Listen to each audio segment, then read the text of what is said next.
Do you struggle with the plank exercise?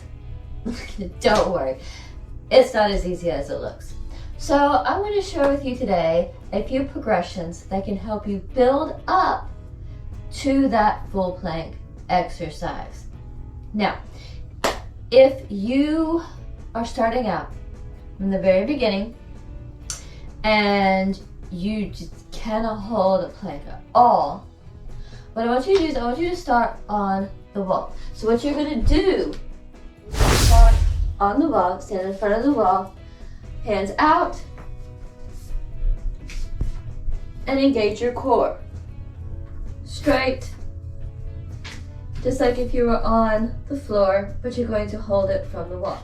And you can use the forearms, just like if you were on the floor.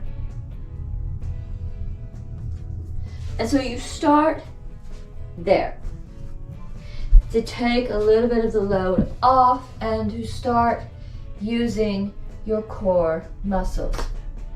Now, after you've worked on the wall a little bit, which is level 1, you can move to level 2 and just use an incline. So you use an incline and you would, on the incline, just like if you were on the floor and just like we did on the wall, straight and hold and engage that core. And you can go down the forearms too. Get your shoulders back.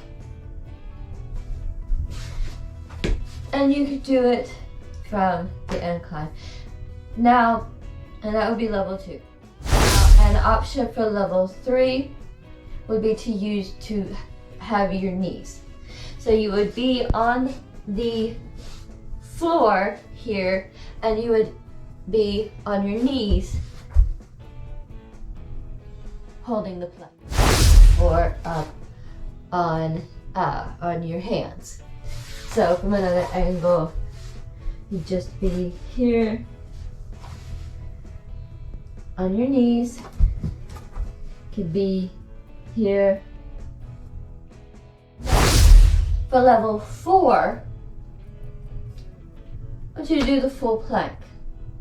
So you've worked on your core, you've built up your muscles,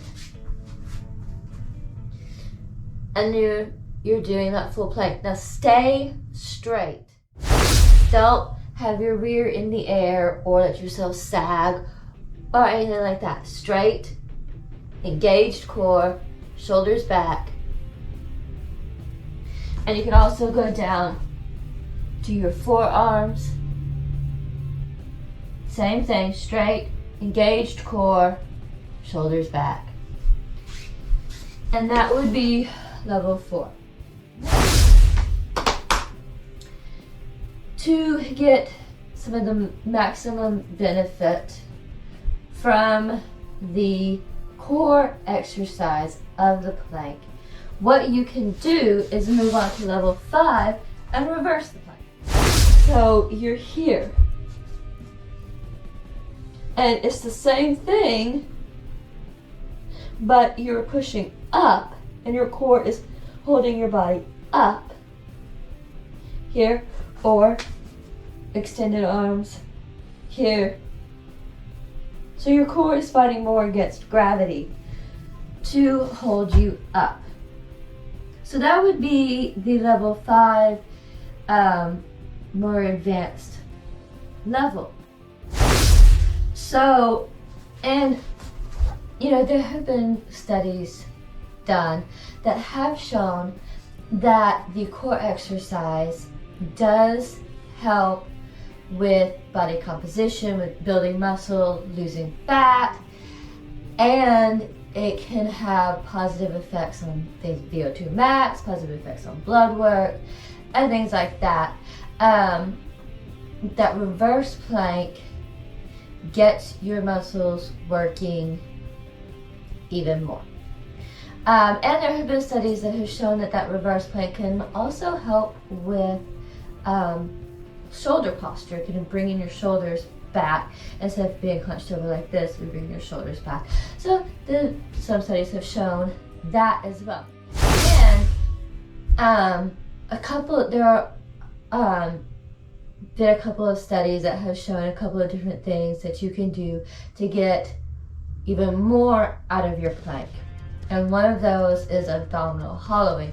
So you hold your core in, hollow that core, kind of round just a little bit, and really bring it in, suck it in, and really hold that core with that hollowed motion.